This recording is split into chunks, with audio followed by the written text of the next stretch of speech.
Muy buenas tardes, tengan todas y todos ustedes. Bienvenidos a esta, que es la última sesión del Diplomado de Lógica Jurídica Electoral. Mi nombre es Juan Abelardo Hernández Franco. Esta tarde me está acompañando en la coordinación técnica la licenciada Evelyn Tenorio Telles. Buenas tardes, Evelyn.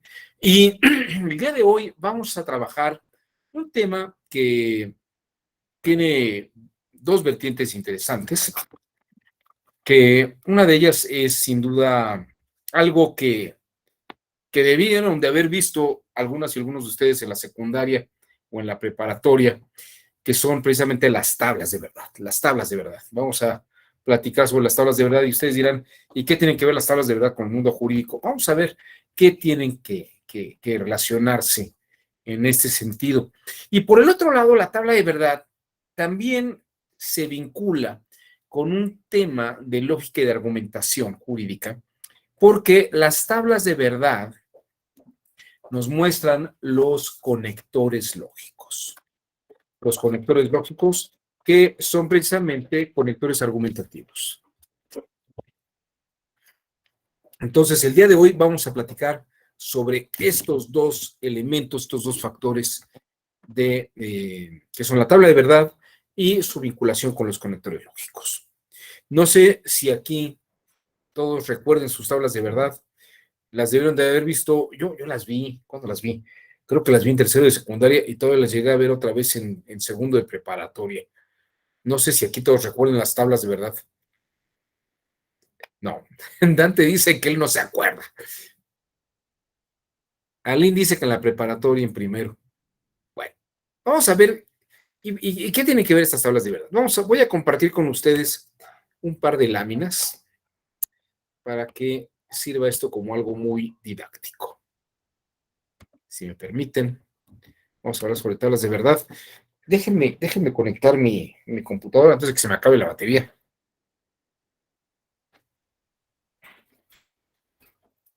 Un minuto nada más.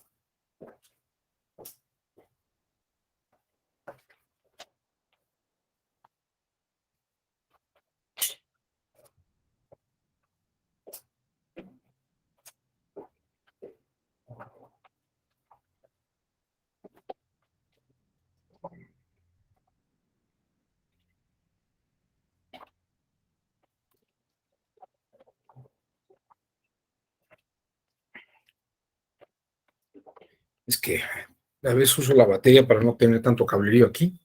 Bueno, vamos a ver las tablas de verdad. ¿De dónde vienen las tablas de verdad? Bueno, para empezar, la lógica de la tabla no es algo que haya desarrollado Aristóteles. Aristóteles, hay algunas cosas de la lógica de Aristóteles que podrían estar representadas en la tabla, pero él no pensó las tablas de verdad.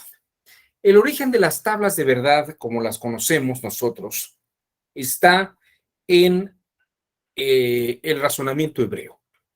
Es lógica semítica, diríamos, o es una lógica que no es propiamente griega. Y les voy a decir en qué consiste. En el mundo hebraico, en el Antiguo Testamento, había dos formas de enunciación jurídica. Una que son los devarim, que son enunciados que orientan acciones a modo de intimaciones. Por ejemplo, los 10 mandamientos son devarim. O las órdenes que existen, por ejemplo, bueno, no matarás, no robarás, honrarás a tu padre y a tu madre. Todos estos son devarim. No consumas carne de cerdo o de un animal que tenga la pezuña cortada en dos, como la del cerdo. Estos son mandatos o enunciaciones jurídicas de Bahía. Lo que es interesante son las formas de enunciación jurídica mishpat. La mishpat son propiamente condicionales, son juicios condicionales a modo casuístico. Es como cuando Abraham recibe la orden de Yahvé Dios y le dice, deja Ur y vete al reino de Canaán, ¿no? Deja la ciudad de Ur de los Caldeos y vete al reino de Canaán y ahí yo te daré, si tú vas a Canaán, le dice Yahvé Dios, yo te haré rico, te daré tierras, te daré muchos beneficios, te daré esposas, hijos, muchas cosas de ese tipo, ¿no? Y podría uno pensar, ¿y qué le habría dicho a Abraham si le dijo, oiga, y si no voy allá? Ah, no, si no vas es otra cosa. No te voy a maldecir, pero pues no te voy a dar estas cosas, ¿no? Esto es un mishpat. El mishpat es, fíjense que el mishpat es, si haces algo, entonces vas a tener otras condiciones. Esta figura de la condicional no existía en el mundo aristotélico, es algo que ya llega muy posterior al mundo aristotélico. ¿De dónde vienen las tablas de verdad? Fíjense que tienen un origen en las inferencias de los estoicos. Ya habíamos hablado de la lógica de los estoicos, de Diodoro Crono y el argumento maestro. Pero en el mundo contemporáneo, las tablas de verdad las desarrolla, bueno, más de que las inventa y digamos que las establece como las aprendimos en la preparatoria, es este señor de la izquierda que se llama Charles Sanders Peirce, uno de los grandes filósofos del pragmatismo norteamericano y el hombre que desarrolló toda una teoría sobre la abducción. Y la abducción jurídica, de hecho, tiene mucho que ver con los estudios que hace Charles Sanders Peirce. En cuanto que se crea por Charles Sanders Peirce, las tablas de verdad, obviamente son, él toma el modelo de la lógica de los estoicos, y la persona que va a desarrollar e incluso va a crear un conector lógico nuevo, que no existía hasta que él lo presenta, es este señor que se llama Ludwig Wittgenstein, que se encuentra a la derecha. Ludwig Wittgenstein es este hombre que es probablemente el lógico matemático más importante del siglo XX. Fue discípulo de Bertrand Russell y a partir de él pues se han desarrollado varias escuelas lógicas y de razonamiento. Entonces, esto es un poco en cuanto a la historia de la tabla de verdad y su origen. Ahora bien, la tabla muestra cómo se compone la tabla. Bueno, primero, ¿para qué sirve la tabla? La tabla muestra lo que se infiere o lo que se puede inferir a partir de una narrativa específica. Por decirles algo, si te pago algo, entonces me lo entregas. Y a partir de, si yo te pago algo, tú me lo entregas, podemos desarrollar una serie de inferencias muy importantes. Que es diferente a decir, te la entrego si me pagas. O si me pagas, entonces te la entrego. La primera parte sería, si te pago, me das la cosa. La segunda podría ser, si te doy la cosa, es porque me la pagaste, ¿no? O solo te daré la cosa si me la pagas. Si te vendo, tú me compras. Si me pagas, yo te entrego. Ustedes dirán, pues es la misma operación. Pues sí es la misma operación, pero no es lo mismo que me pagues y te entregue a que te venda y me pagues.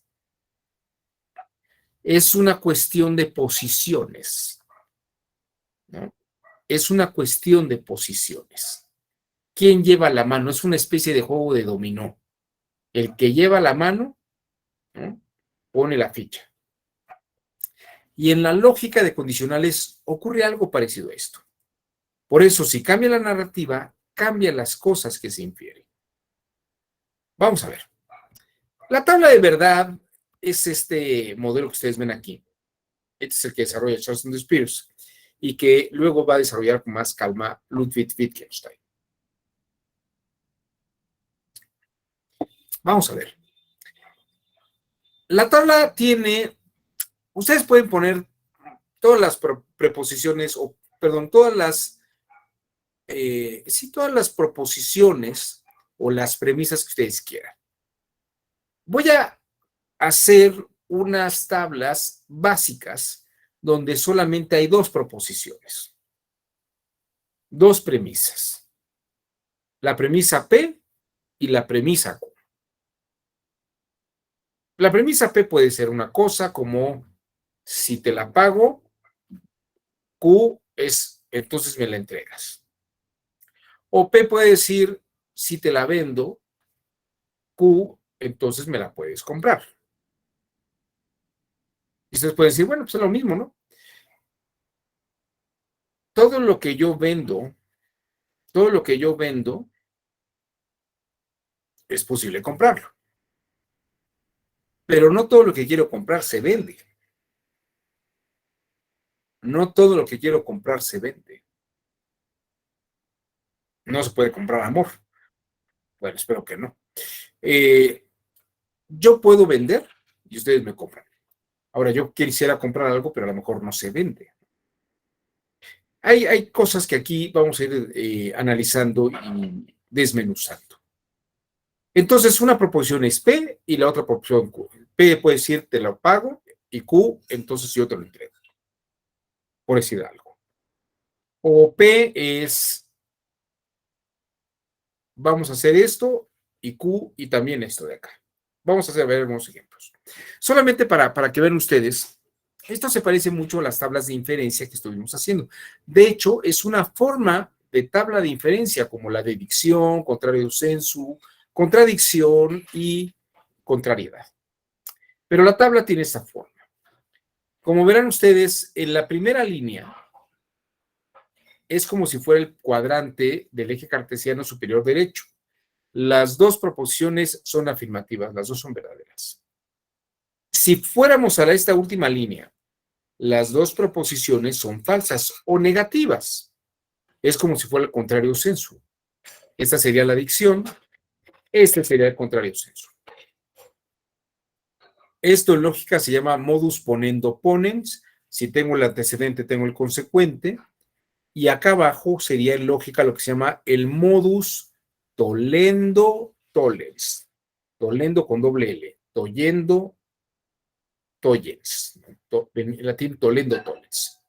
Es decir, si no tengo el antecedente, no tengo el consecuente. Y acá arriba es si tengo el antecedente, tengo el consecuente. Ahora bien, como podrán ver, también la tabla tiene la posibilidad de darnos que la premisa P sea verdadera y la Q sea falsa, o que la P sea verdadera y la Q, que la P sea falsa y la Q sea verdadera. Diremos que estas son las posibles combinaciones: verdadero, verdadero, verdadero, falso, falso, verdadero o falso, falso. La tabla podría darnos 3, 4, 5 posibilidades más. Es decir, podemos tener P, Q y R. Y entonces tendríamos una tabla mucho más larga, porque había que agregar la variable en la que los 3 son verdaderos, 2 son verdaderos y uno falso, uno es falso y los 2 son verdaderos. En fin, vamos a ver esta tabla. Ahora bien, si queda claro esto, no sé si quede claro hasta aquí, vamos a ir poniendo algunos ejemplos que creo que nos van a ayudar a aterrizar. Lo que conecta una proposición con otra o una premisa con otra es lo que vamos a llamar los conectores lógicos. El primer conector lógico del que vamos a hablar es la conjunción. Aquí está P y aquí está Q. La conjunción se simboliza, que la tabla de verdad, con el símbolo de un puntito. Es una de las formas clásicas de representar la conjunción. Y esto se lee P y Q. Aquí digo P y Q. Yo podría decirle a mi hija Daniela, te voy a llevar al parque y P es llevarla al parque, te voy a llevar al parque y la conjunción Q, te voy a comprar un helado. Ella se va a frotar las manos y va a decir, perfecto, bueno, buenísimo. Y entonces ocurre lo que pasa en la primera línea. Es verdad que la llevé al parque y es verdad que le compré el helado. Le compré el helado y la llevé al parque. La conjunción, te voy a llevar al parque y te voy a comprar un helado, ¿se cumplió? La llevé al parque, es verdad que la llevé al parque y es verdad que le compré un helado. La conjunción se cumplió. Daniela va a decir, claro que sí, papá. Y ahí entonces colocamos el valor de verdadero al centro en la conjunción. Porque cuando se da la primera verdadera y la segunda verdadera en una conjunción, es una verdad. Ahora bien, si yo le digo a Daniela, te voy a llevar al parque y te voy a comprar un helado, y ocurre que sí la llevo al parque, pero no le compro el helado, se cumplió la conjunción, te voy a llevar al parque y te voy a comprar un helado, Daniela diría, no, eso no ocurrió. En la conjunción, cuando una de las proposiciones es verdadera y la otra falsa, o hay alguna falsa, la proposición es falsa, o la conjunción, perdón, es falsa. Si no la llevé al parque, en la tercera línea, no la llevé al parque, es falso que la llevé al parque, pero le compré un helado, salimos y le compré un helado en la esquina, se cumplió la conjunción, te voy a llevar al parque y vas a comprar, y te voy a comprar un helado, pues no. Entonces también sería falso. Y si me hago tonto y pongo el partido para ver al eterno subcampeón, el Cruz Azul, perder nuevamente, ya ni la llevé al parque, es falso, y también es falso que le compré el helado. Entonces la proposición te voy a llevar al parque y te voy a comprar el helado es falsa. La conjunción en la tabla de verdad solamente es verdad cuando las proposiciones están en juego, todas son verdaderas. Te voy a llevar al parque y te voy a comprar un helado, ¿no? Esto es lo que es una conjunción. Una tabla de verdad, hagan de cuenta que es como una tabla, es una tabla, iba a decirles que era una tarjeta, una computadora primitiva. O sea, es todo el catálogo de forma de razonar que podría tener una computadora. O sea, la computadora, cuando le digo que pasen las personas que tienen 18 años y credencial de lector, ¿no?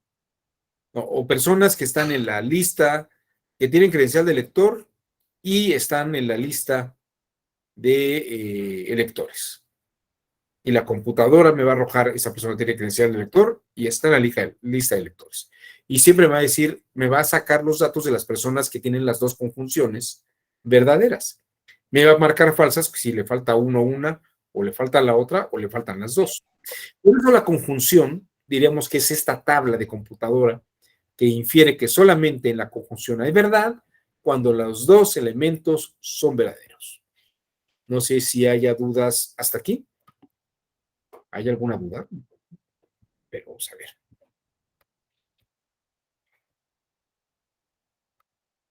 ¿Dudas o comentarios?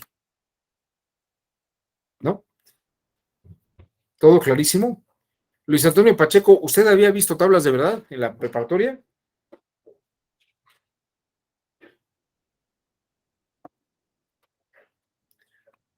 Sí se parecen a estas que estamos viendo, ¿no?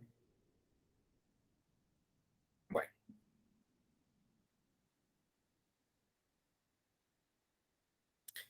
muy bien. Bueno, si no hay dudas, continuamos. ¿No hay dudas? ¿Usted, Raimundo Carreón, alguna duda? No, doctor, todo bien. ¿Usted sí llevó tablas de verdad en la preparatoria? En la universidad, pero no nos detuvimos mucho a ver las tablas de verdad. Ah, bueno. Bueno, ahorita vamos a platicar sobre qué utilidad tienen estas. Bueno, ya vimos esta que es la conjunción. Entonces la regla es que es verdadera cuando las dos son verdaderas. Ahora, vamos a ver esta, es el segundo conector lógico.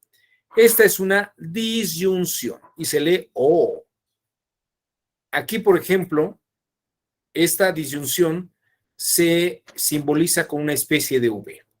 Y aquí lo que estoy diciendo, y si esto se lee P o Q, o ambas. Aquí lo que estoy diciendo es P o Q, o ambas. Por ejemplo, para que una persona nazca, para que una persona adquiera ciudadanía, para que una persona ya se considere legalmente un ciudadano, requiere haber ya una vez desprendido el seno materno, vivir 24 horas o haber sido registrado. Vamos a poner que P es que vivió 24 horas desprendido del seno materno y la proposición Q es que fue registrada esta persona. Entonces, aquí diríamos que para adquirir la ciudadanía mexicana, perdón, para adquirir la personalidad jurídica, P vive 24 horas desprendido del seno materno o Q, que lo registren ante el registro civil, o las dos, vivió 24 horas y además lo registraron en el registro civil. Eso sería una disyunción. En el primer caso de la primera línea, es verdad que P sobrevivió más de 24 horas desprendido del seno materno. Y también ocurrió que lo registraron ante la autoridad competente. Entonces, si la proposición es adquieres personalidad jurídica o desprendido del seno materno, vivir 24 horas, o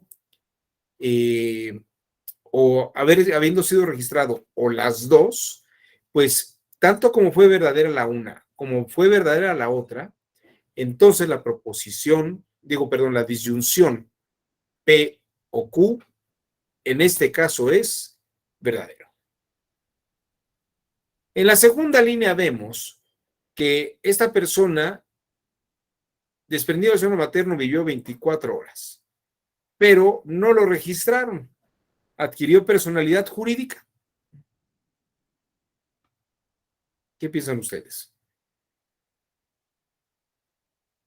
Claro que adquirió personalidad jurídica, porque basta una de las dos que sea verdadera. En este caso, el pobrecito o la pobrecita no vivió 24 horas, pero dentro de esas 24 horas la registraron. ¿Adquirió personalidad jurídica? Por supuesto que sí. Y a esta criatura de la última posibilidad, pues no vivió ni 24 horas, ni la registraron en ese periodo. ¿Adquirió personalidad jurídica? Pues no, ahí sí es falso. Porque basta que sea una de las dos o las dos en la disyunción para que sea considerado como algo válido. Entonces, como verán ustedes, la regla de la disyunción es que solamente es falsa cuando las dos proposiciones son falsas, que es muy diferente a lo que vimos con la conjunción, que es verdad solamente cuando las dos son verdaderas. Estas son las reglas. Primera regla de la conjunción es verdad cuando las dos son verdaderas. Verdad de la disyunción es falso cuando las dos son falsas. ¿De acuerdo? ¿Preguntas? ¿Dudas? No. Bueno, vamos a ver ahora la exclusión. La exclusión.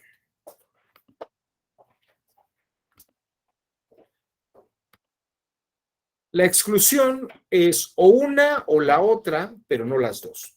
Y algunos matemáticos la simbolizan con esta especie de S arriba de un cero o de una O. La exclusión se lee o una o la otra, pero no las dos. O una o la otra, pero no las dos. Aquí digo P o Q, pero no ambas.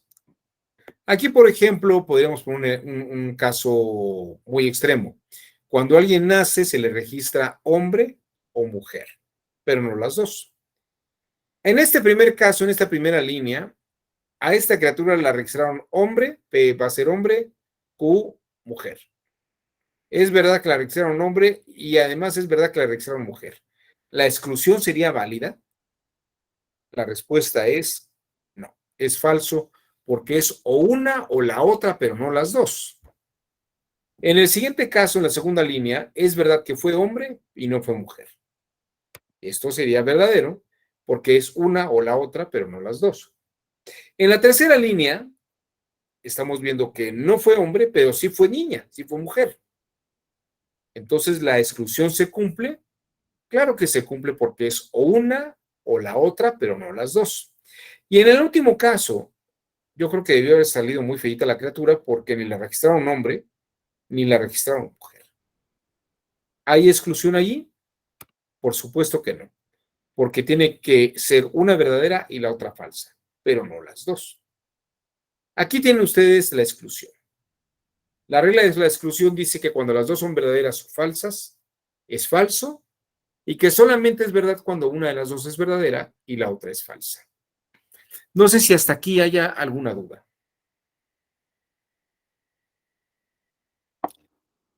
¿No hay comentarios?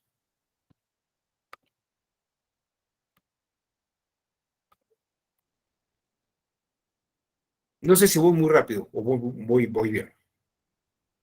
¿Se va entendiendo perfectamente? Bueno. Ahora ustedes me podrían decir, bueno, ¿y esto como para qué sirve? ¿No? Bueno, les digo que son como cálculos o formas de ver en unas estructuras jurídicas cuando una enunciación es condicional, cuando una enunciación es disyunción y cuando una formulación es exclusión. ¿No? Creo que ahora, para hacer un homicidio calificado, es premeditación, alevosía, ventaja, traición, ¿no? Y con que haya una de esas, ¿no? El Código Penal nos da un catálogo y nos dice esta o esta. Pero lo interesante es que es esa o final o esta, ¿es una exclusión o es una disyunción? Y es curioso porque la ley parece que no lo dice, salvo que habría que revisar los trabajos preparatorios, los diarios de debates, y ver si son exclusiones o disyunciones. Habría que ver en qué casos la ley, a veces una I, la interpreta como una O de disyunción o una exclusión.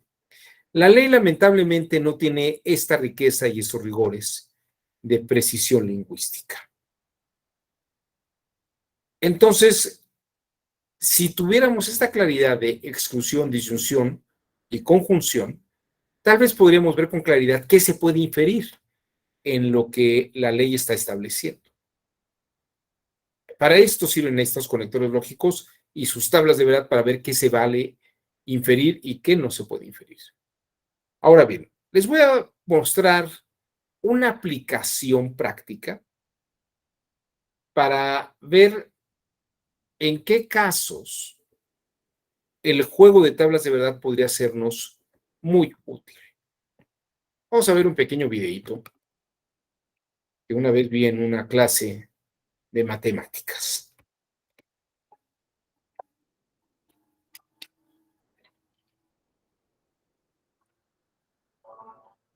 La condesa Drácula y los patos vampiro.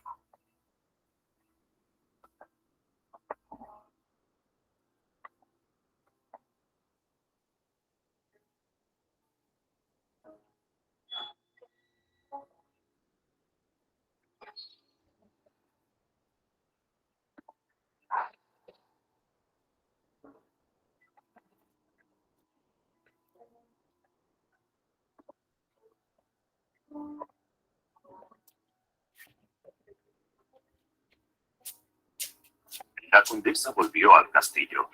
Solo había estado fuera para tomarse un aperitivo. Bajó a las mazmorras, donde se encontraban los mayores horrores de la noche.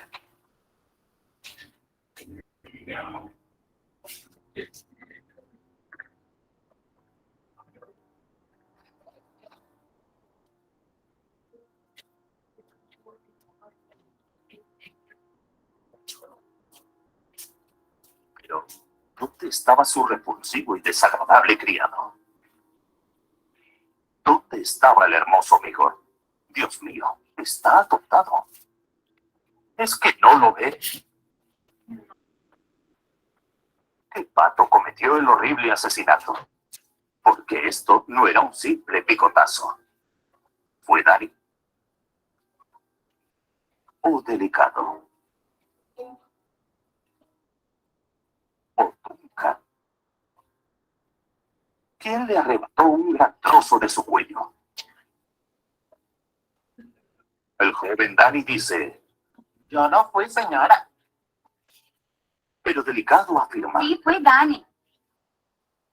Duncan declara. Yo no lo hice. ¿Qué pasa? Yo no ensuciaría mi pico con este hombre.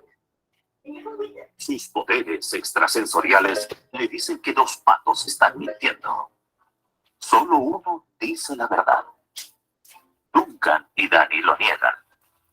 Y Delicado acusa a Danny. ¿Quién fue el terrible asesino? Bueno, ahí tienen un caso particularmente curioso. ¿Se puede inferir esto? ¿Es posible saberlo a partir de una inferencia?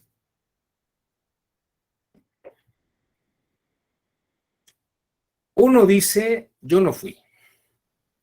El otro dice, no, sí fue él.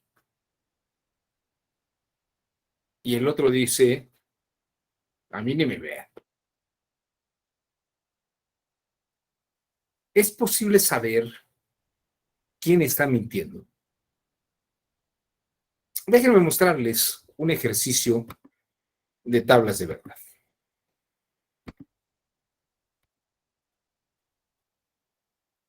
Porque para esto podría servir muy bien una tabla de verdad.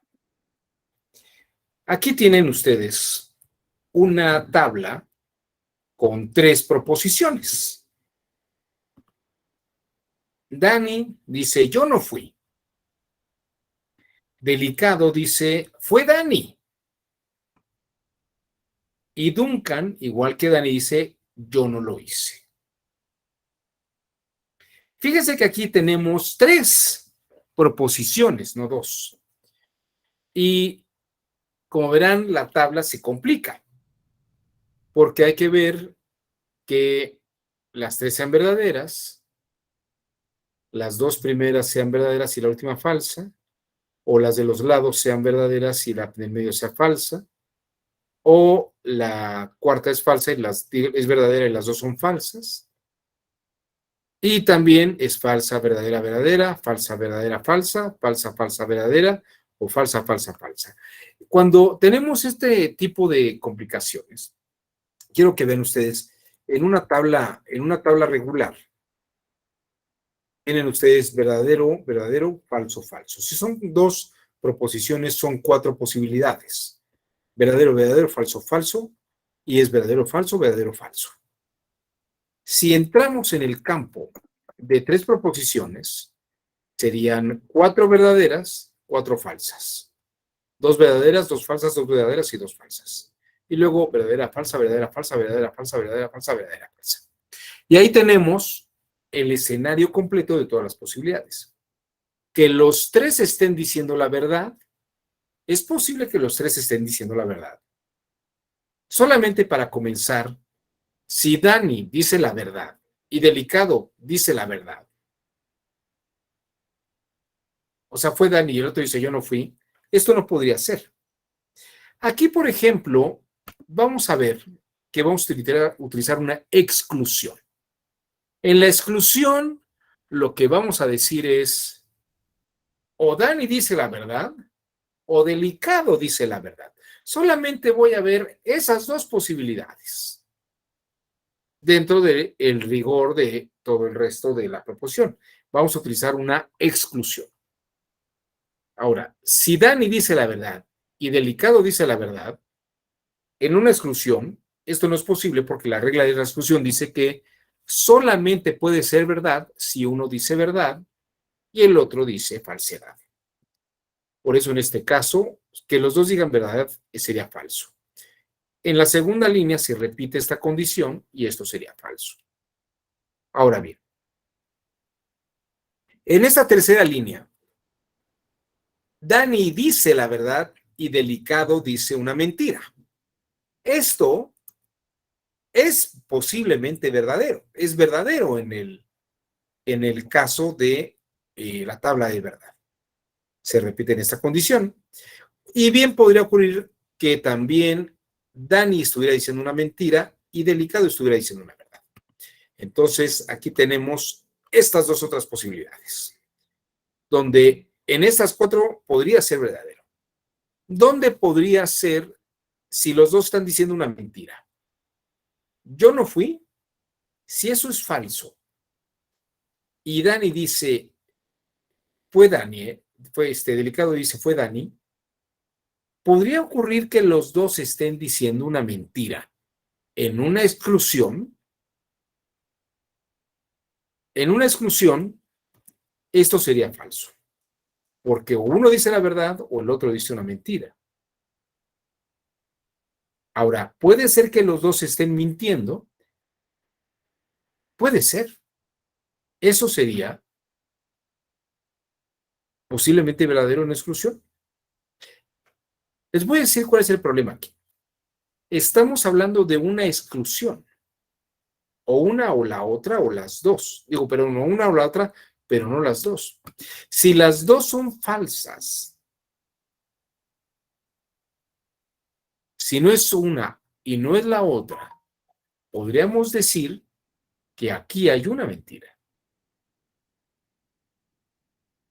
Pero veremos que también puede ocurrir que Dani diga una mentira y Delicado diga una mentira. Y también podría ocurrir que Duncan también diga una mentira.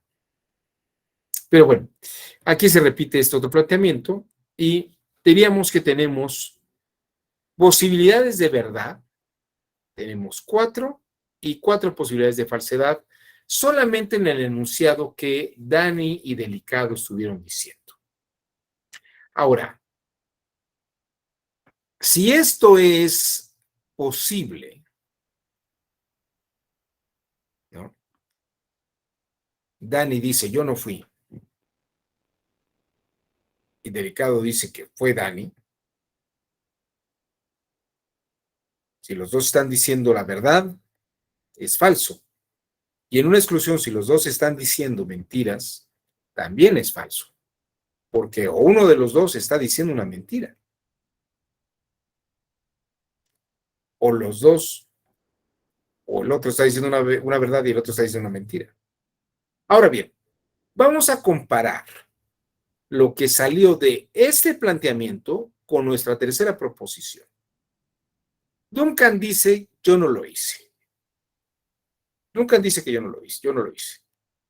Si lo que dice Dani y Delicado es verdad, y esto es falso,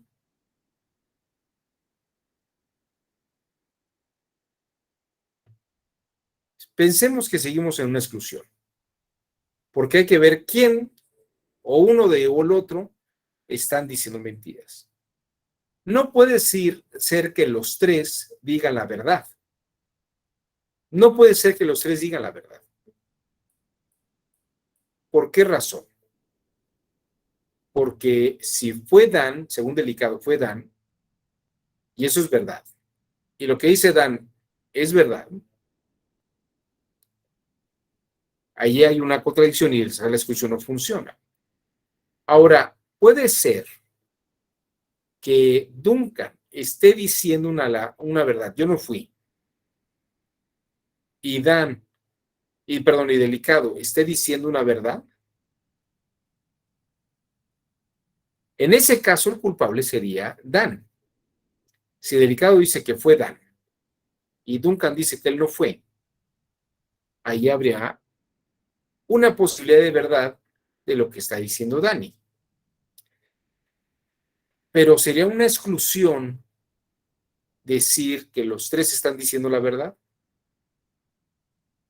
Si fue Dan y Duncan, si Delicado y Duncan dicen la verdad, Dan tendría que estar diciendo una mentira.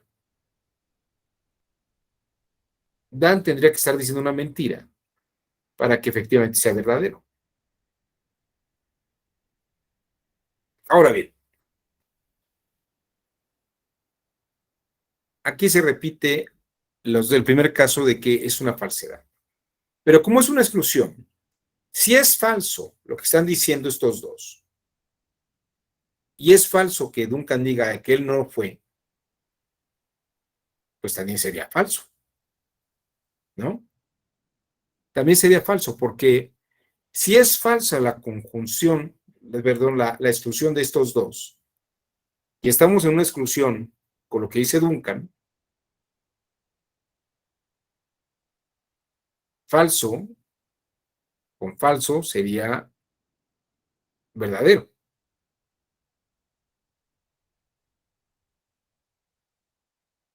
Y podemos seguir desarrollando este caso, en el que tal vez Delicado está diciendo una mentira y que Duncan esté diciendo una verdad. Aquí podría ser tal vez falso. Pero fíjense, si él está mintiendo, si Delicado está mintiendo, y Duncan dice una verdad, y Danny dice una verdad, entonces probablemente Dan está mintiendo, digo, Delicado está mintiendo, y Delicado es el culpable. Podríamos seguir expandiendo todas las respuestas posibles, y a partir de un análisis, revisar y valorar, y podríamos llegar a la conclusión de quién es el pato culpable. Esto obviamente requiere de mucha paciencia. Hace falta sentarse y ver si para empezar es una exclusión. En este caso sí es una exclusión porque o uno dice la verdad o está diciendo una mentira. O los dos dicen verdades y uno dice una mentira. O los tres dicen la verdad. Sí, es imposible que los tres digan la verdad. Es imposible que los tres digan una mentira. Entonces hay que ver en el juego de probabilidades de la tabla de verdad cómo llegar a la conclusión. No les voy a dar la respuesta. Ya vieron ustedes algunas marcas, pero de alguna forma es a través de la tabla de verdad que pueden entretenerse y sacar este tipo de conclusiones. Es un lenguaje de control mucho más complejo. Es un lenguaje de control mucho más complejo. No sé si hasta aquí quede clara esta idea. ¿Vamos bien? Solamente es una probadita, ¿no? Joel, adelante, te escuchamos. Gracias, doctor. ¿Cómo está? Buenas tardes. Hay una duda, quizás impertinente, pero ¿hay forma o puede haber forma de que exista que todos digan una verdad y una parte de mentira? Bueno, hay que ver las proposiciones. Es una muy buena pregunta la que estás haciendo. En este sentido, si recuerdas, cuando hablamos de la lógica de los estoicos era por tiempos, ¿no? ¿Qué va ocurriendo en un tiempo? Si estamos hablando de un hecho fáctico, la afirmación, desde un punto de vista analítico, solamente puede ser verdadera o falsa. Ahora, es interesante lo que estás preguntando, porque ya no estaremos hablando de una tabla de verdad tal cual. Porque si combinamos elementos como que algo semánticamente se entiende de una manera, pero operativamente se entiende de otra, la tabla se desmorona. La tabla no tiene este rigor. Yo te diría que es válido siempre y cuando los valores sean permanentes. Es válido siempre y cuando sean los valores permanentes. Es un formato de razonamiento para computadora. Te lo podría decir en esos términos. Si das la posibilidad de un tercero excluido como válido, de que los dos estén diciendo medias verdades o medias mentiras, ahí estaríamos entrando en otro modelo lógico que no sería el modelo de la tabla de verdad. Ahí sí ahí se rompe el esquema de la tabla de verdad. Es muy buena tu pregunta. Dante Augusto, levantaste la mano, te escuchamos. Buenas tardes. Bueno, dentro de este modelo sería muy laborioso, pero también funcionaría para resolver juicios, es decir, para la elaboración de sentencias, donde una premisa es la demanda, la otra la contestación de la demanda, o los múltiples hechos de la demanda y los múltiples hechos de la contestación de la demanda, y se van sacando todas estas conclusiones, ya sea a partir de de la conjunción, de la disyunción o de la exclusión. Efectivamente, Dante, podrías hacer un cuadro, un diagrama de ramificación de toma de decisiones. Si ocurrió esto, entonces pasará esta otra cosa. Y si pasa esto, entonces tengo esta opción o esta opción. Podría hacerse, y fíjate que hubo una época, en los años 1988, 89, la UNAM desarrolló una cosa que se llamaba UNAM Yure, que era un prototipo de árbol decisional de computadora con la idea de que se pudieran resolver asuntos jurídicos, sobre todo de orden administrativo, ¿no? Si llegaba usted, por ejemplo, si a ti te robaron, toma la opción A. Si sufriste un golpe, toma la opción B, ¿no? Si te golpearon y te robaron, toma la opción C. Entonces dices, bueno, a mí nada más me robaron, pero no me golpearon. Opción A. Opción A, ¿le robaron en la calle o le robaron en su casa? ¿No? Pues opción A, en la calle, ¿no? Y le robaron en la calle un bien mueble, arriba de tanto valor o abajo de tanto valor. Y vas tomando árboles de decisiones de tal manera que todas estas preguntas, a final de cuentas, llevarían a un juez, sobre todo de orden administrativo, a decir, bueno, la resolución tendría que ser en ese sentido y que hay que tener a esta persona en esta línea, ¿no? Por decir algo. Pero fíjate que aquí entra un problema muy interesante, Dante. Efectivamente, se pensaba que con tablas de verdad se podía hacer todo eso. El tema es que en la práctica misma, y ahorita como lo está diciendo Joel, a veces hay que ver si no estás haciendo una apreciación determinada de ciertas cosas. Y podría entrar a discusión si lo estás calificando y valorando de una manera específica. ¿Fue robo con violencia o sin violencia? Fue una amenaza, pero no traían cuchillo, no traían pistolas. Bueno, podrían ser varias cosas, ¿no? Y sobre todo cuando hay que valorar pruebas se vuelve más complicado. El proyecto de UNAM Yuri fracasó y te podría decir que hasta hace 3 años había otro proyecto, pero ya lo llevaron a cabo algunos notarios, algunos abogados privados, tratar de juntar toda la información de las resoluciones y casos habidos y por haber. Y está tratando de hacer un árbol decisional también computarizado.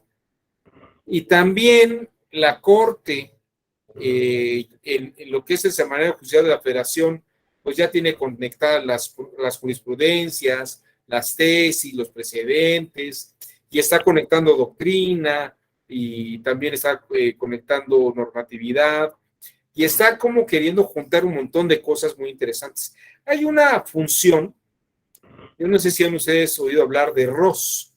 ROS es un robot computadora, no es un robot, perdón, que tiene un razonamiento jurídico en computadora. No sé si han oído ustedes hablar de ROS, ¿no? No. Pues déjenme, ROS es una aplicación tipo Alexa. Es una aplicación tipo Alexa. Déjenme mostrarles a ROS. Es una aplicación tipo Alexa que aquí está. En la que en vez de preguntarle a Alexa por la hora o que les ponga musiquita, lo que hace ROS es resolver problemas jurídicos. Vamos a ver si ya se abre aquí.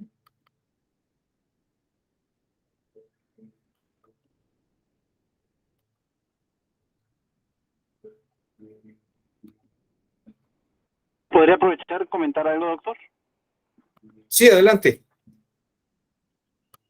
Con base a lo que comentó ahorita Dante, ya me surgió a mí la duda. En este sistema, en un silogismo, Y en el caso que puso, no la premisa mayor tendría que ser la ley, y las premisas menores, la contestación, la demanda y la contestación, para saber si lo que dice la verdad, porque si me las confronto nada más la premisa mayor como la demanda, estoy ya excluyendo lo que pueda decir la contestación de demanda. Digo, es una duda que me surgió ahorita con lo que comentó. Bueno, es que en el caso de una tabla de verdad, la premisa, no hay premisas mayores, es una premisa individual. En el silogismo, Joel, hay una subsunción de la premisa menor a la premisa mayor. En el caso de la tabla de verdad, son dos proposiciones que no están conectadas ni subsumidas. No hay una subsunción. O sea, cuando yo digo te llevo al parque y te compro un helado, una no se subsume a la otra. Entonces, en la tabla de verdad no hay subsunción. Hay subsunción, por ejemplo, cuando el principio constitucional dice que no se permite la prostitución, la esclavitud en México. Y hay una norma secundaria que prohíbe el lenocinio y la explotación sexual. Esa norma, la de lenocinio, se subsume en el principio de que no puede haber esclavitud. O sea, uno no puede explotar a otra persona en contra de su voluntad, ni a favor. O sea, es una subsunción. O sea, la norma superior es no hay esclavos y se subsume que cualquier explotación en contra de la voluntad de la gente es una subsunción del principio general. O sea, hay normas constitucionales que subsumen las normas secundarias. En el caso de una tabla de verdad no hay una subsunción. Puede haber conexiones, pero no subsunciones. O sea, una no depende de la otra. En el silogismo, uno es género y la otra es especie. El género es lo que está en la ley y la especie es el caso particularizado. Pero en la tabla de verdad no funciona así, más bien funciona como proposiciones, ¿no? Entonces, por eso me llamó la atención, porque a ver, vas, Dan. Que las tablas de verdad se asemejan más al diagrama de Venn, que tienen proposiciones distintas que pueden llegar a coincidir en algunos puntos. Exactamente. Puede haber coincidencias dependiendo del conector lógico que estemos usando.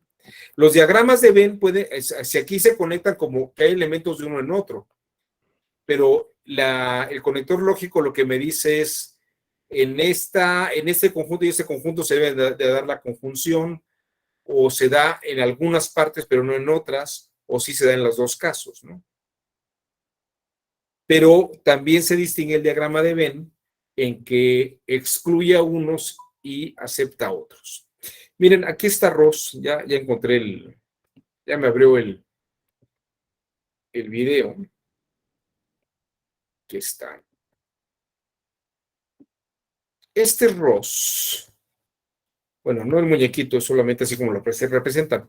Es un robot abogado que fue desarrollado por la Universidad de Toronto y utiliza un ordenador Watson, que es el que utilizan Alexa y Siri, todos estos, creados por la IBM, International Business Machines Corporation. Fíjense que es interesante, Ross acelera procesos de búsqueda. O sea, le preguntan así como a Alexa, a ver, Alexa, ponme canciones de los Beatles o de Julio Iglesias, ¿no? O el disco Talento con Julio Iglesias, ¿no? Esto es lo que hace Ross. A ver, Ross, tengo este problema sobre elecciones donde hubo violencia política de género, ¿no? ¿Qué resoluciones ha habido sobre violencia política de género? Y Ross hace una indagación muy rápida, en cuestión de segundos, que a las secretarias y secretarios de estudio les podría llevar tal vez mucho más tiempo, y sobre todo estudiar las sentencias. Ross hace ese trabajo muy rápidamente, y lo hace precisamente con árboles decisionales y con este tipo de conjunciones y nexos de conectores lógicos. Esta es una promoción de Ross. Vean ustedes. That doesn't understand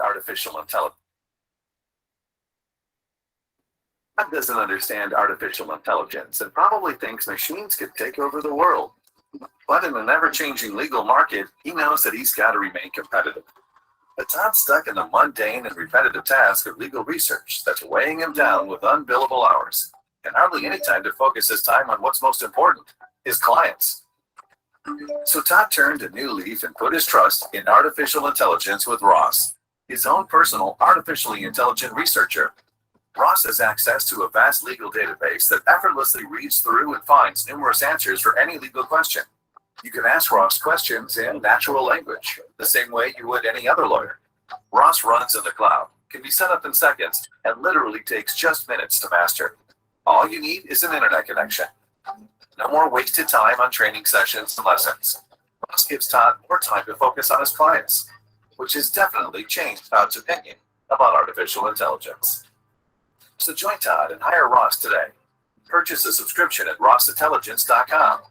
Let Ross help you accomplish more than you ever thought humanly possible.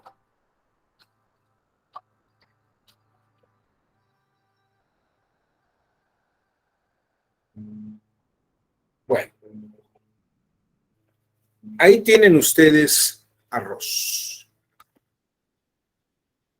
Ahora dicen algunos, no, es el final de la abogacía, ya nadie va a querer estudiar derecho porque el robot va a resolverlo todo.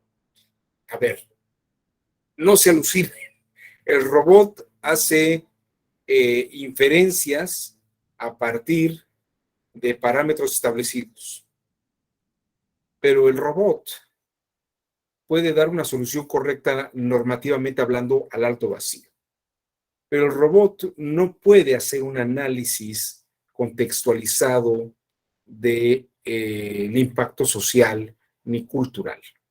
El robot no puede hacer una ponderación de grupos vulnerables.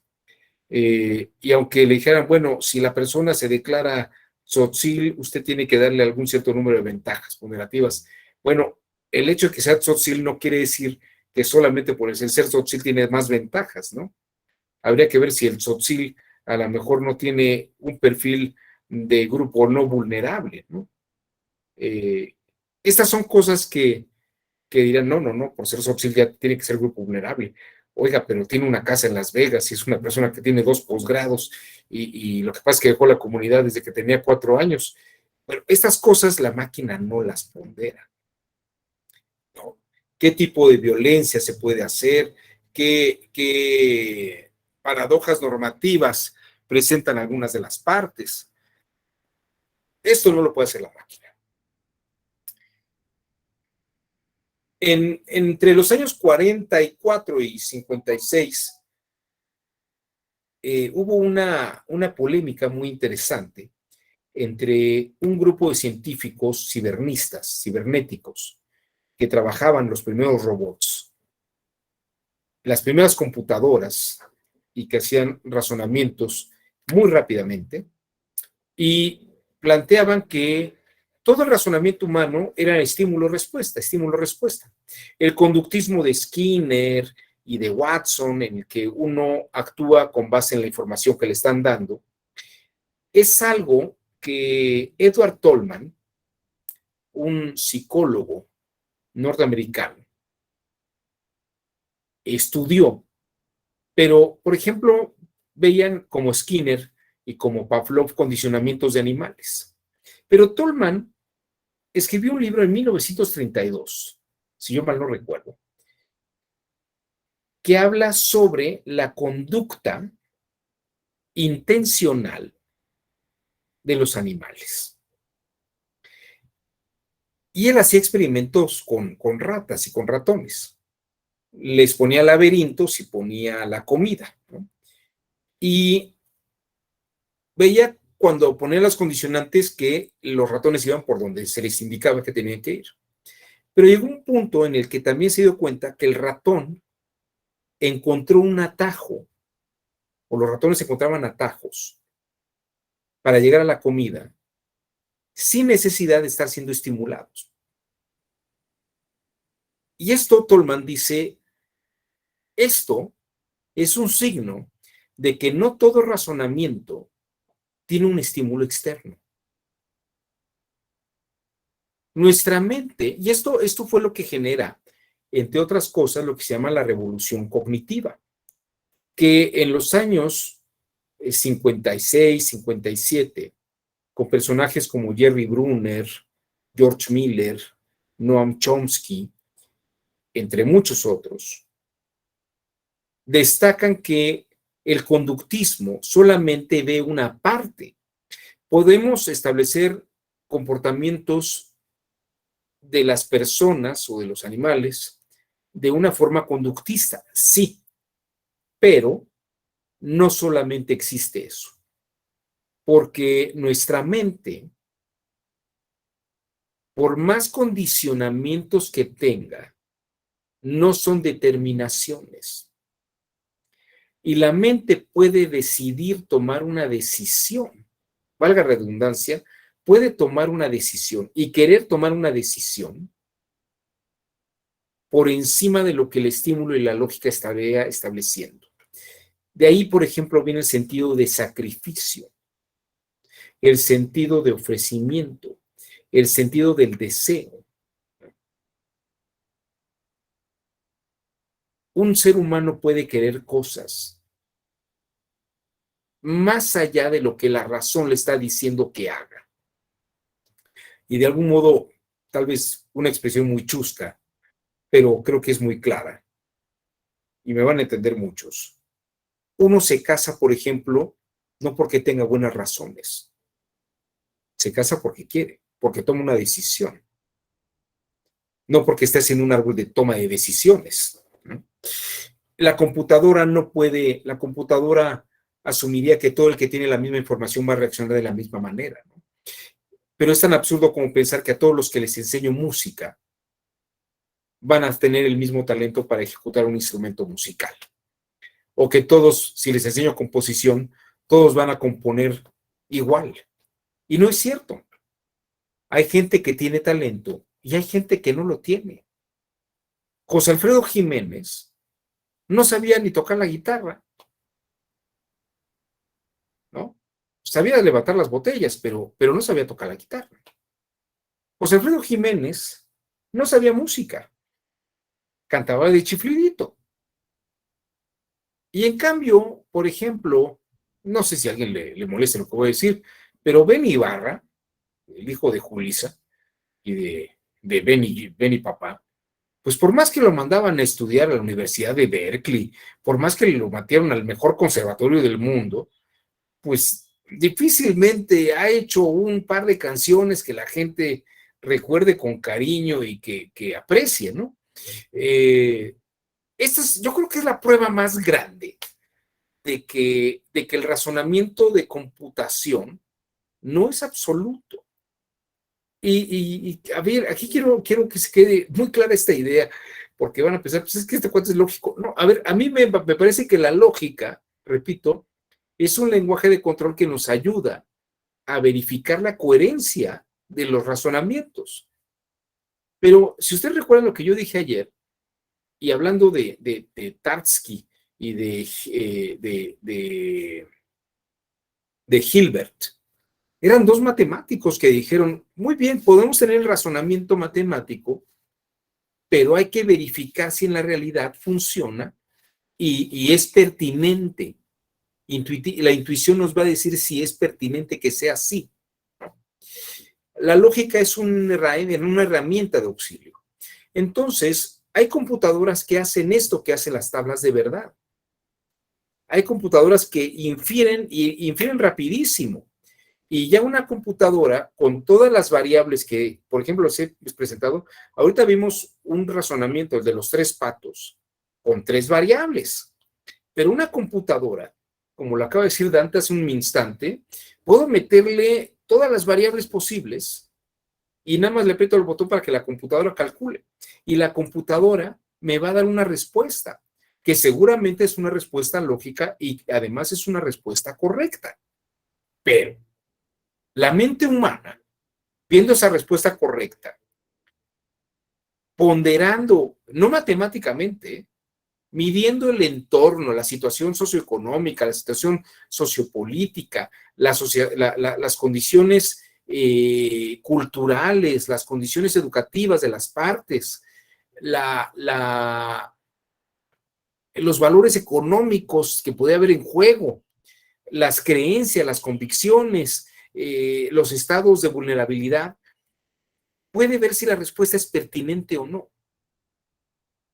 Y eso no quiere decir que sea una respuesta adecuada. Es correcta, pero no es adecuada necesariamente, ¿no? Ahorita les voy a decir algo importante aquí, nada más déjenme leer lo que vaya poniendo aquí la gente. Javier dice, doctor, ¿cómo saber qué tipo de lógica aplicar a cada situación? Es una muy buena pregunta, Javier. Pues ahí hay que ver cómo está estructurada y formulada. Cuando tú ya viste tu catálogo de lógicas y ves cómo se está presentando algo, pues puedes ensayar algunos modelos. Es como ver qué tipo de operación quieres realizar, ¿no? Pero es posible, cuando tienes el catálogo, lo que tienes que ver es cómo se conectan las premisas, si hay subsunción o si no la hay, por ejemplo. Si hay subsunción, pues a lo mejor ahí lleva un silogismo muy bien, pero si no hay subsunción o te dicen, bueno, dadas estas condiciones se dan estas consecuencias, ahí dices, bueno, pues esta es una lógica de condicionales, ¿no? Ahora, si te hablan de los conectores lógicos, pues echas a andar las tablas. Hay que ver cómo están enunciados los planteamientos. Esa sería la forma, Javier. Luego Sujei dice, sí, aquí dice, creo que en este ejemplo el robot es una herramienta más para el litigante, para que el litigante obtenga un panorama mayor con mayores ideas, quizá. Yo creo que sí, Sujei, es una herramienta más que le da parámetros, le ahorra muchas horas de trabajo, como dice el anuncio. En vez de tener un pasante buscando toda la jurisprudencia, todos los precedentes, todas las resoluciones que hablen sobre, por ejemplo, no sé, teoría dinámica de la prueba, ¿no? Pues la máquina te lo hace en cuestión de segundos. Que esa persona que te está ayudando mejor lo pone a hacer algo más útil, ¿no? Aquí Javier dice, es lo que le pasa a Obrador. Ay, no sé de quién estás hablando. ¿Estás hablando del Ejecutivo? Yo no sé. ¿Pero qué le pasa? ¿Al que toma decisiones que son correctas pero no pertinentes? Ay, sí, no sé. Yo mejor no puedo opinar sobre eso. Ah, que son correctas pero no... Pues no lo sé. Yo la verdad, yo desde hace como... Después del medio año de la pandemia, cuando vi todas esas mañaneras, decidí ya no volver a prender la tele y no enterarme de nada. De todos modos me entero por otros medios, pero ya prefiero no enterarme de las cosas. Prefiero utilizar mi tiempo para algo más productivo y útil. A ti, Javier, el tema aquí es precisamente esto. La lógica es una herramienta y esto puede ayudar. Son árboles decisionales, por ejemplo, que están por ahí. Ah, ya recuerdo una cosa que les iba a decir. Esto se lo escuché yo a un filósofo francés que se llamaba Bernard Henry Lévy. Se llama Bernard Henry Lévy, todavía vive. Bernard Henry Lévy. Decía, la inteligencia no es un talismán. Y Benny Lévy dijo, los nazis y los soviéticos comunistas eran gente muy inteligente.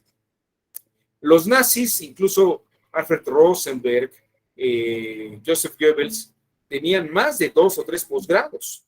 Cada uno de ellos tenía estudios de posgrados y eran expertos en filología, en filosofía, en historia, y justificaban racionalmente de una manera impecable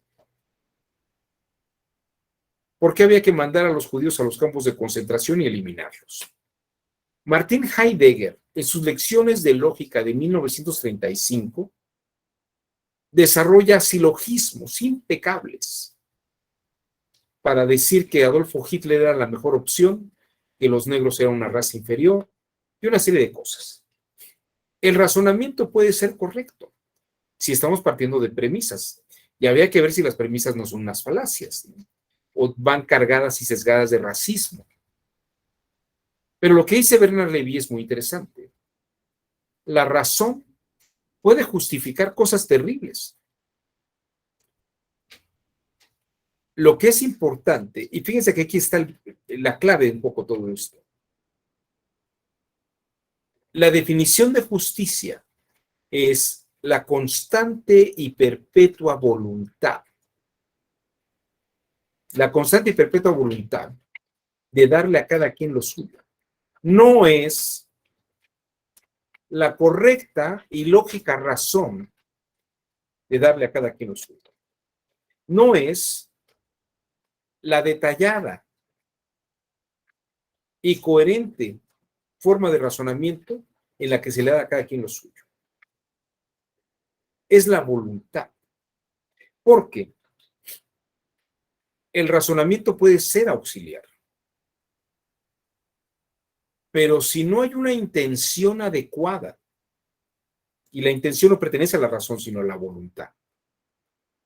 Si no hay una intención adecuada y que no está sesgada por prejuicios, la toma de decisión sobre si aplico o no de tal o cual manera el razonamiento está en la experiencia y la voluntad del operador o la operadora jurisdiccional. La razón auxilia. Tomás de Aquino, en la Suma Teológica, explica muy bien esto, y hay un texto de Daniel Castañeda que se llama Filosofía de la Jurisprudencia, donde explica que la razón nos ayuda a justificar y avalar, pero finalmente la toma de decisión es un tema de la voluntad. Y lo sabemos, porque hay una intencionalidad. Es lo que los cognitivistas llaman la mente. La mente. Yo creo que existe una mente jurisdiccional. La mente jurisdiccional es la que le pueden entregar impecablemente un razonamiento, pero algo detecta por su experiencia acumulada. Dice, esto no está bien. Aquí hay algo que no suena bien. O hay algo que está sesgado para que se resuelva con esta intención que además es perversa. Fíjense, el razonamiento jurisdiccional puede detectar perversidad en un razonamiento impecable.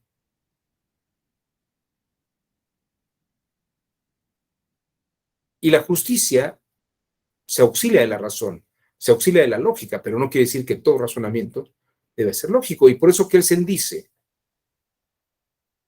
cuando habla del silogismo, dice, en la premisa mayor, todo ladrón debe ir a la cárcel. Premisa menor, Pérez es un ladrón. La lógica diría que Pérez debería ir a la cárcel. Pero si el tribunal decidiera que por las condiciones de Pérez, Pérez no fuera a la cárcel,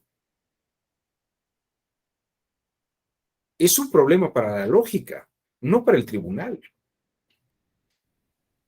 Y como les decía, mal día para el silogismo. Porque el tribunal no tendría por qué someterse a la lógica.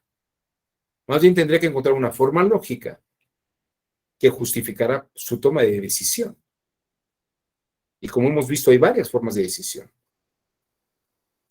Esto Kelsen lo dice en un pequeño ensayo que se llama Derecho y Lógica. Está en Ediciones Coyoacán, y por 80 pesos ustedes pueden leer. Es prácticamente un artículo de unas 40, 60 páginas con una letra gigantesca. Realmente es un artículo muy pequeño, pero explica este tipo de cosas.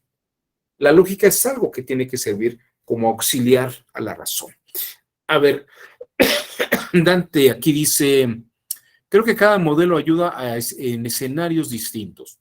Por supuesto que sí. Ahora, ya se me ocurrió usar tablas de verdad en al menos 2 asuntos en los que estoy un poco estancado, usando cada proposición de la demanda para ver en qué se contradice. Pues eso es muy, muy interesante, Dante. Ahorita sí que le pongo un ejemplo de cómo lo pienso yo. Bueno, hay varios ejemplos sobre esto. María del Refugio dice, ¿podría volver a dar un ejemplo de lógica de condicionales, por favor? Pues mira, ahorita le pongo un ejemplo. Joel López aquí ya encontró el libro. Derecho y Lógica de Kelsen. Ese, exactamente. Muchas gracias, Joel. Aquí está. Este es el libro de Kelsen. Y efectivamente tiene esa portada. Derecho y Lógica.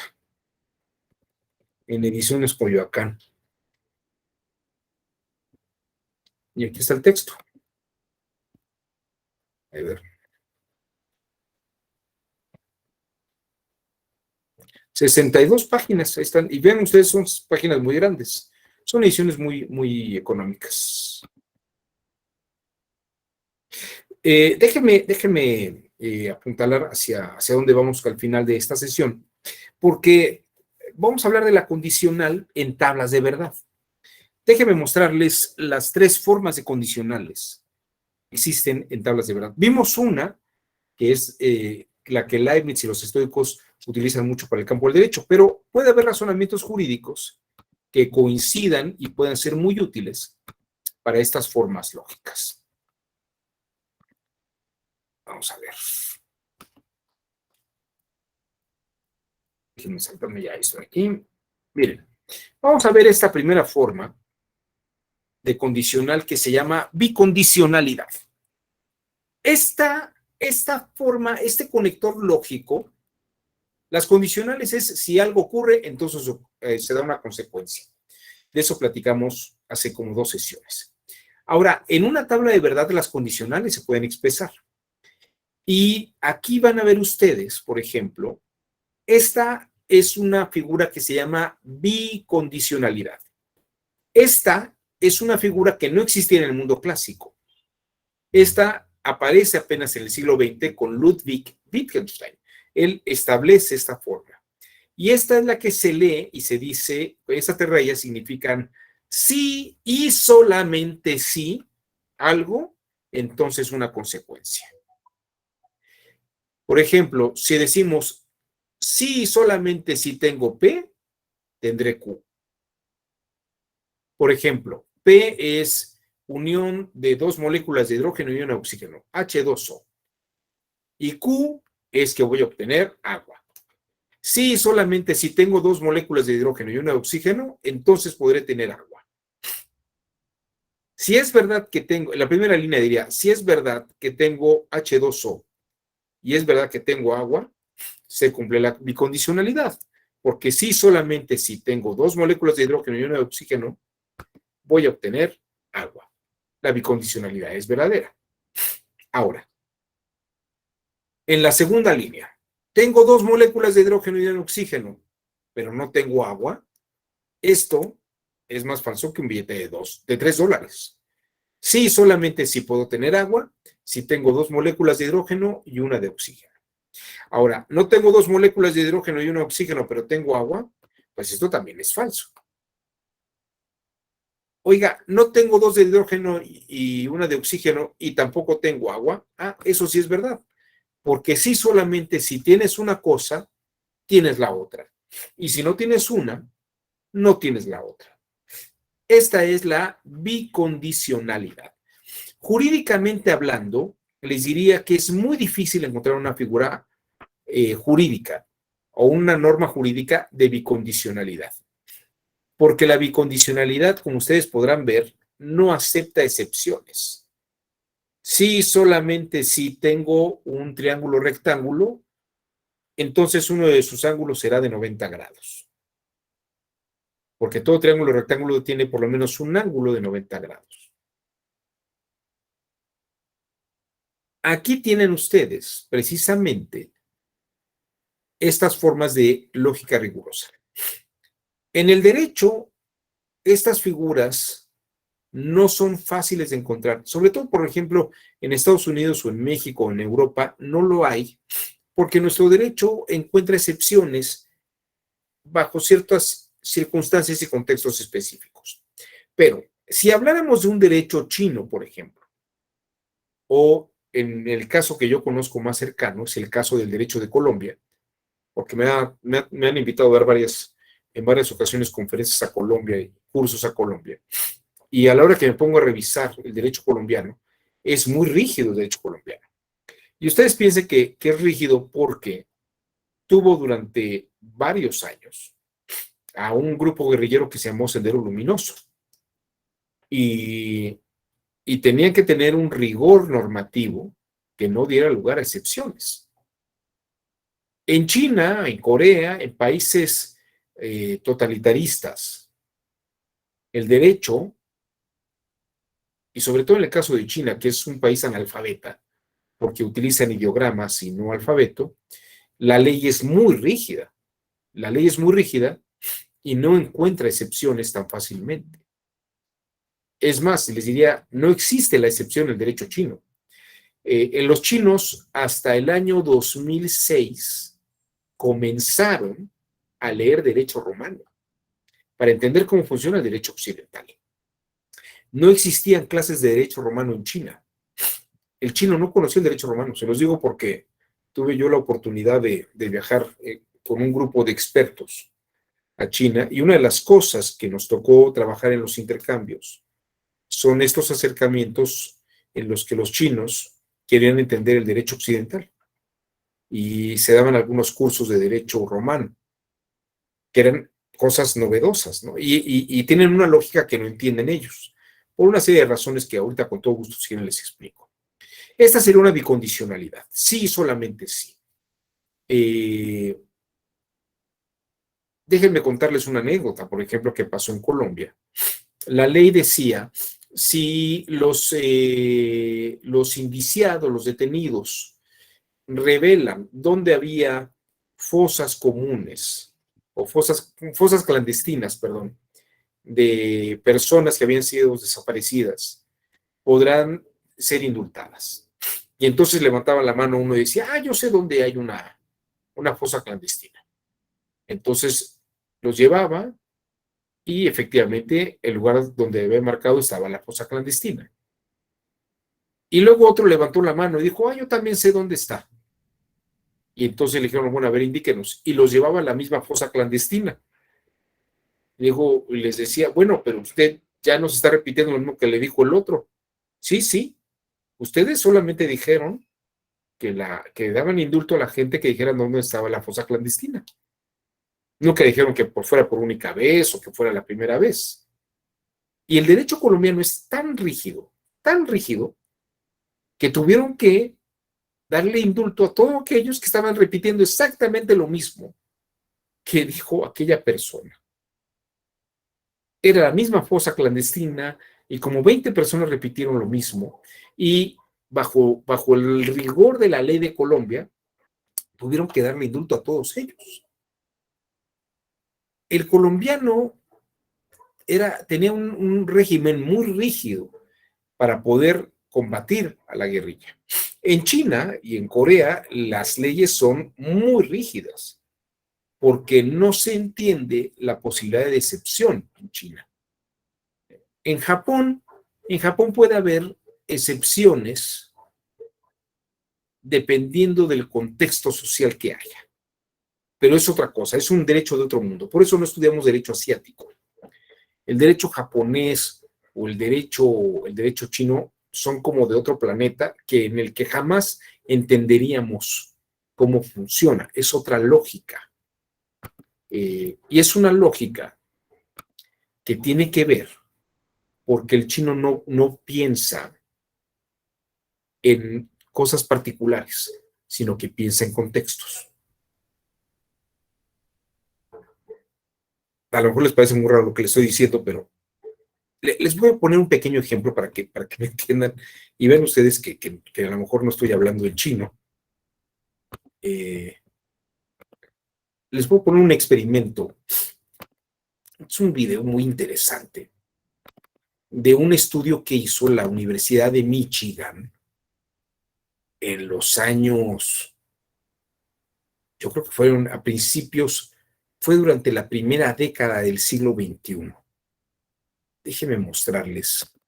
Es verdaderamente muy interesante cómo lo plantean los asiáticos. Y ahorita les voy a explicar por qué ocurre esto.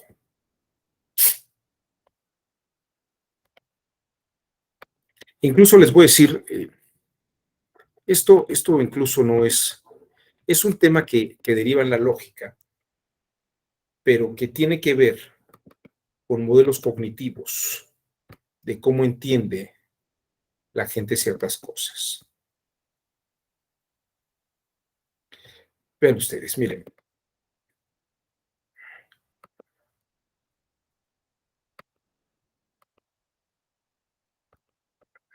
Miren, vamos a hacer este ejercicio para que vean ustedes cómo la lógica se vincula con la epistemología.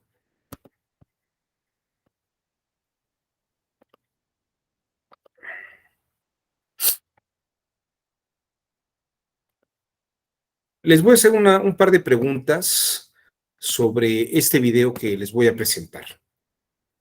Pongan mucha atención. Están a punto de ver lo que parece un sencillo truco, pero que tiene un nivel de ilusión mucho más profundo. Bienvenidos al truco de la carta que cambia de color, para el que usaremos un mazo de cartas azules y negras. La idea es muy simple. Sencillamente distribuiré las cartas frente a Sara y le pediré que elija y separe alguna de ellas sobre la mesa. De acuerdo. Elegiré esta carta de aquí. Excelente.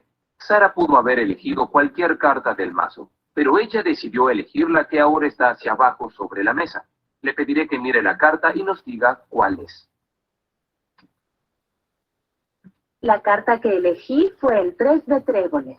El 3 de tréboles, excelente. Ahora la devolvemos al mazo. Desplegaré el mazo de cartas sobre la mesa hacia arriba y con solo chasquear los dedos, la carta de Sara aún tiene el dorso de color azul. Lo más asombroso de todo es que el resto del mazo ahora tiene el dorso de color rojo. Y ese fue el asombroso truco de la carta que cambia de color. Muy bien. No sé, ¿todo el mundo vio el video? ¿Tú lo viste, Dante? ¿Lo viste? Ok. También Luis Antonio lo vio, Evelyn lo vio. Muy bien. Muy bien, Dante, dime una cosa. ¿De qué color era la playera del señor?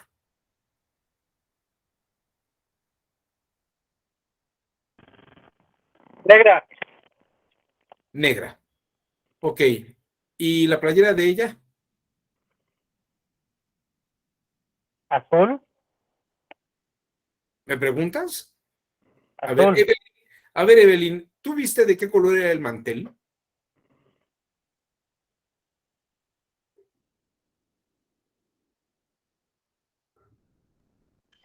Luis, no, Luis, No, creo que el mantel era azul. Fíjense, sí. esto que está ocurriendo, les voy a explicar qué pasa. Este video tiene 4 cambios. Tiene 4 cambios. Y miren, se los voy a mostrar. Y ahorita les voy a explicar por qué. ¿Por qué no se dieron cuenta ustedes de esto? Miren.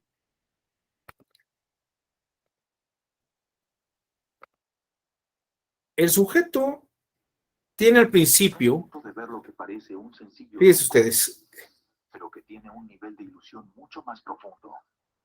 Bienvenidos al truco aquí de la él carta que cambia tiene de color, una para playera el que verde mazo de cartas azules y y negras. ella tiene una playera negra con un cuello verde.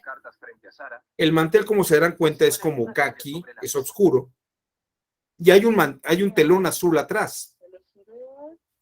Él tenía la playera verde y ahora tiene una playera negra con el cuello verde de la camisa verde que estaba abajo. Y ella tenía una camisa negra, pero ahora la tiene verde con el cuello negro. La carta que elegí El mantel que era caqui oscuro, ahora es café.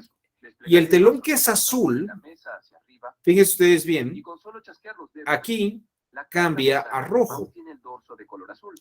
Lo más asombroso de todo es que el resto del mazo ahora tiene el dorso de color rojo. Y ese fue el asombroso truco de la carta que cambia de color.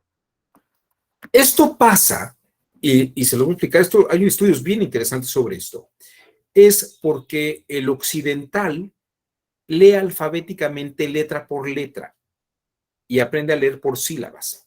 Y nuestra mirada estereoscópica desarrolla el punto de fuga, cosa que el oriental no tiene, porque el oriental no ve letra por letra, ve ideogramas. Otro ejercicio para que terminen de creerme es este ejercicio en el que ven ustedes, tenemos 4 puntitos cafés que son balones de fútbol americano. Si los ven de cerca son balones de fútbol americano. No les voy a decir cuál escojan, ustedes escojan el que quieran, ¿de acuerdo? Quiero que vean la imagen ahora. Si quieren, acérquense. Escojan alguno de los 4, ¿de acuerdo?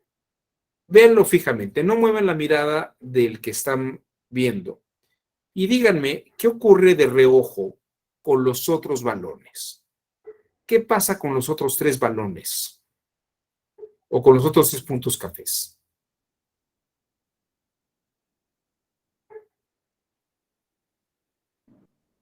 Como que se movían, pero ya no. ¿Se mueven?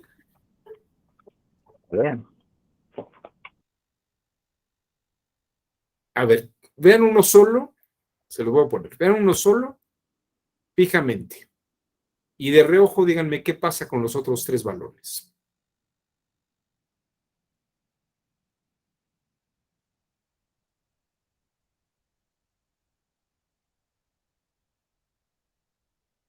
¿Siguen allí?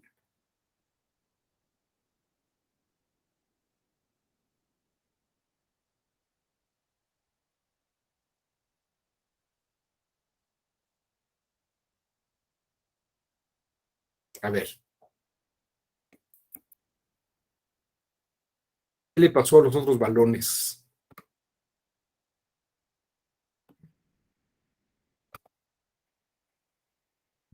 Tú, Joel, ¿qué fue lo que viste?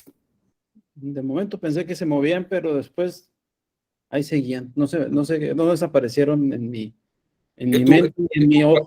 No desaparecieron, en tu visión no desaparecieron. Tú, Evelyn, ¿qué fue lo que pasó? Sí desaparecieron, como por algún momento, como que se desaparecieron como un flash, dejé de verlos y luego otra vez volví a verlos, pero sí desaparecieron. Bien, es que se desvanecen. Sí. Esto ocurre con nuestra visión. Mire, déjenme mostrarles esto, que les va a dar una pista muy interesante. Oriente y occidente. Sustantivos contra verbos.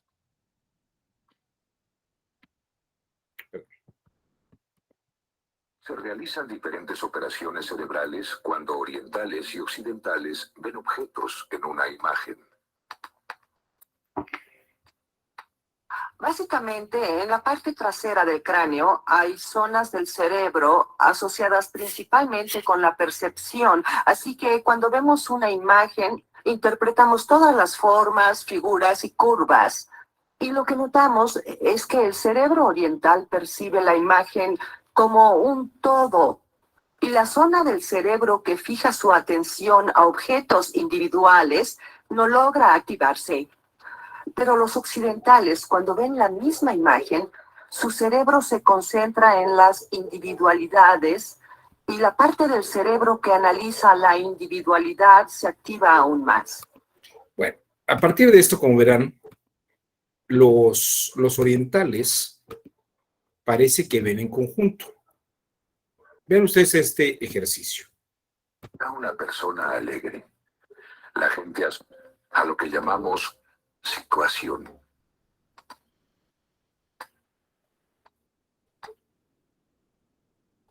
Aquí está una persona alegre.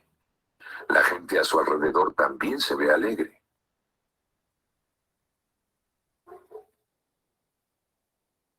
La gente al fondo de la segunda imagen luce molesta.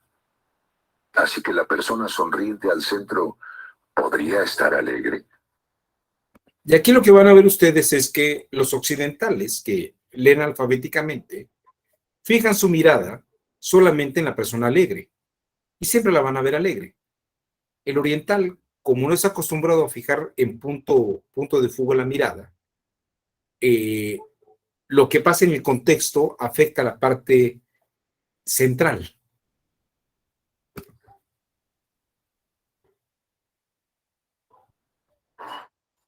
¿Esta persona se ve alegre? Claro, sí. ¿Qué tal esta persona? Sí, también. Diría que está alegre. Está feliz. Pienso que alegre. Sí, está feliz. ¿Ahora qué piensas de esta? ¿Cuál? ¿Es diferente? No lo sé. Está feliz, se ve contento. Está feliz. ¿Qué me dice de este? Él se ve igual, alegre también, sí. ¿Está alegre? Creo que sí. ¿Qué me dices de él? Que está muy feliz. Los occidentales en general tienden a fijarse solo en el centro de la escena, que es el personaje central. Claro, es una prueba, se puede enfocar en el centro y es correcto adivinar los gestos faciales de la figura central. Y luego, aunque el fondo haya cambiado con un fondo de enojo o un fondo triste o un fondo alegre, no les importa mucho eso, lo que significa que realizan una evaluación desde luego con base al mismo tipo de expresiones faciales. ¿Esta persona se ve alegre? Sí. ¿Y esta otra persona? No, ella no. Ya que la gente que la rodea no está alegre. Se ve alegre. ¿Y la persona en el centro luce alegre? No, ella no. ¿Por qué? Porque el resto está enojado. Eso creo. Está contento.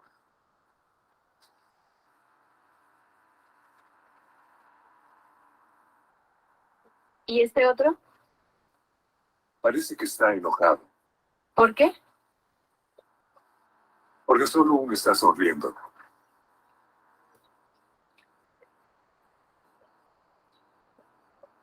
Sonriendo, aunque en ese entorno no se ve alegre. Quizá esté influenciado por el resto. El grupo ejerce influencia, creo yo. Ahí tienen ustedes un ejemplo de culturalmente. Esto ocurre porque el oriental solamente ve ideogramas y los ve de golpe en conjunto. Habría que ver, podemos dedicarle. Si ustedes se meten al curso al diploma de epistemología, tenemos ahí un ejemplo donde se ve eso muy claramente.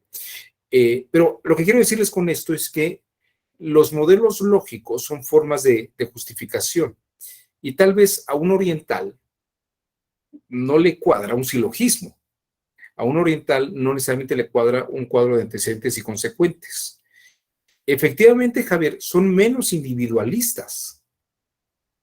Ellos no entienden la idea de un sujeto independiente del grupo.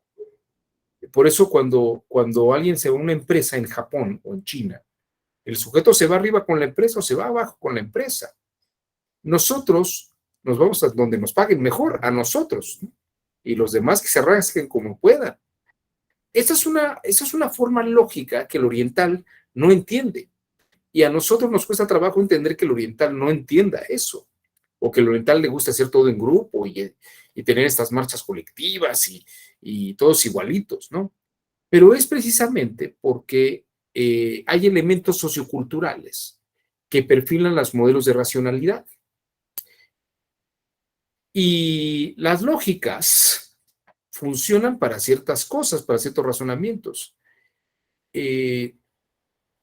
Así como empezaron a leer derecho romano los chinos, también empezaron a leer Aristóteles ya a principios del siglo XX, por los años 1920.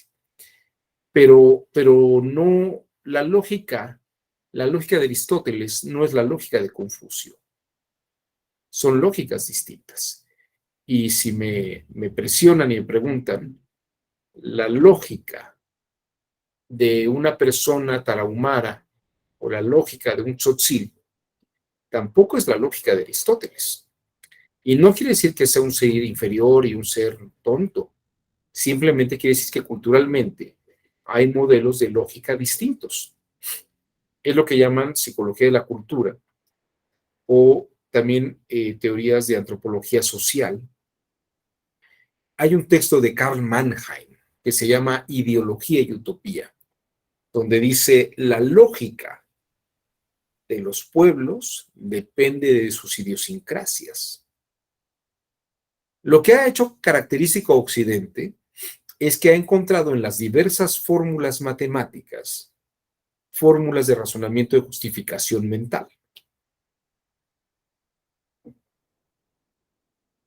Personalmente, y creo que estoy prácticamente seguro de lo que estoy diciendo, no existe una lógica oriental con una analítica como la que hemos estudiado en todo este diplomado.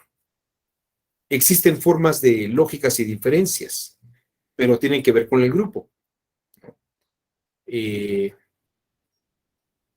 Déjenme ver, aquí ya nada más para un ejemplo. Creo que esto nos puede dar para mucho material de largas sesiones, pero déjenme mostrarles, solamente para que vean ustedes, qué tanta diferencia puede haber. Digo, no he podido acercarme al código, a la normativa electoral japonesa, pero sí les puedo mostrar algo del código penal japonés. Por ejemplo, vean ustedes esta norma.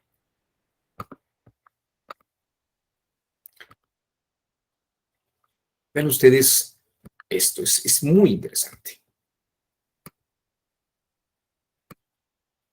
Este es el Código Penal japonés, el artículo 126. Será castigado quien dañe vía férrea o las señales de vía en el caso de trenes o tranvías, o dañando un faro provoque el vuelco o la destrucción de un tren o tranvía, causando la muerte de las personas. En México, y creo que en Estados Unidos, si alguien destruye una señal de tránsito, pues lo sancionan porque haber destruido la señal de tránsito es una cosa muy puntual y muy específica. Pero en Japón, si iba un camión atrás y sale volando el camión por un peñasco porque no vio la señal de tránsito, al sujeto que rompió la señal de tránsito lo van a sancionar.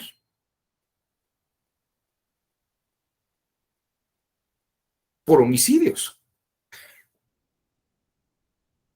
Lo van a castigar porque incluso puede causar la muerte de la gente. No es un hecho específico, ¿no? No es como lo que se va a dar en consecuencia. Hay una explicación que da uno de estos personajes, uno de estos investigadores de Michigan, dice, cuando la gente desesperada también se tira en el metro en Japón, dice, las noticias en un país como Estados Unidos o como México dicen, la persona se lanzó, tenía un rostro desesperado y se lanzó a las vías del metro, ¿no? Y ahí ya acaba la historia. Algunos veían que era una persona que estaba muy triste, había dejado a su hijo en algún lugar, y cuentan la historia de esta persona antes de lanzarse a las vías del metro. En Japón, dice el investigador, cuando la gente se lanza a las vías del metro, nadie habla de él. Dicen, la gente se lanzó a la vía del metro, generó un paro del metro de más de 2 horas y hubo 4,000 personas que no pudieron llegar a sus trabajos a tiempo. Fíjense cómo la lógica social es distinta. El oriental piensa en grupo, efectivamente, y razonar subsunciones o inferencias de una cosa con la otra. El oriental piensa en una colectividad que nosotros no vemos, porque tenemos puntos de fuga. Nosotros vemos la carta, vemos el número de la carta y el tipo de carta. No vemos los manteles, ni los telones, ni las camisas de las personas que están al lado, porque tenemos una visión de punto específico. Tenemos una visión analítica, y la lógica con la que funcionamos es una lógica analítica. Yo no digo que los tarahumaras no tengan lógica, tienen su lógica, tienen sus procesos operativos mentales y seguramente podrían ser formulados de una manera lógica, con algún modelo lógico. Y tienen esa coherencia. el oriental tiene una lógica de complejidades. Tal vez en una lógica difusa funcionen muy bien, pero hasta donde yo no me atrevería a decir que existe una lógica. O sea, ustedes no pueden ir a buscar un libro que diga lógica oriental, lógica china, ¿no? Yo tengo a veces ganas de escribir algo sobre eso, sería fascinante, porque no, ya hasta donde yo sé no existe, güey. Lo he buscado, las lógicas orientales. Puede haber orientales haciendo lógica, pero una lógica de la cultura oriental no existe. Ya no me dio tiempo de terminar de ver las condicionales. Lo que les puedo decir es que el cuadro de diferencia de dicción, contradicción, contrario sensu y contradicción se puede representar en una tabla de verdad.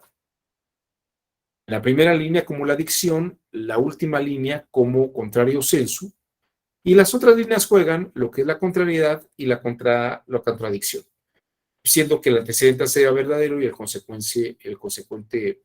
el antecedente sea falso y el consecuente sea verdadero sería contradictorio, o que el antecedente sea verdadero y el consecuente falso puede ser una contrariedad. Pues estas son las formas.